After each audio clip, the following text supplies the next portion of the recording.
Nah, jadi hadirnya Undang-Undang Nomor 11 itu menurut kami itu salah satu poin kesepakatan di Helsinki, di mana di situ disebutkan undang-undang baru tentang pengelolaan keuangan di Aceh. Maka oleh karena itu, untuk meyakinkan kawan-kawan kami, juga rakyat-rakyat kami di sana, yang bahwa kita bersetegak dengan pemerintah Indonesia dan terdekat, segala perselisihan yang akan timbul kita selesaikan di meja perundingan secara bermartabat. Jadi tidak ada istilahnya berdarah-darah lagi, Pak. MOU.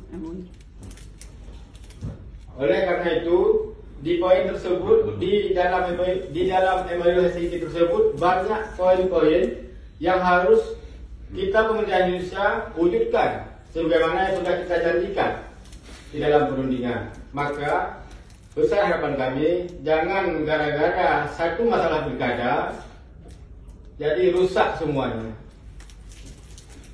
Jadi lebih penting negara ini hadir untuk rakyat. Jadi rakyat ingin berpesta, dalam hal ini pesta demokrasi di tahun waktu sebagaimana ditulis dalam undang-undang, maka pesta rakyat itu nggak perlu dilarang lagi. Biarkan rakyat berpesta. Jadi apa artinya sebuah negara bila rakyatnya tidak sejahtera? Maka untuk kesejahteraan rakyat Aceh sangat membutuhkan kinerja kita bersama, kerjasama kita yang baik, mulai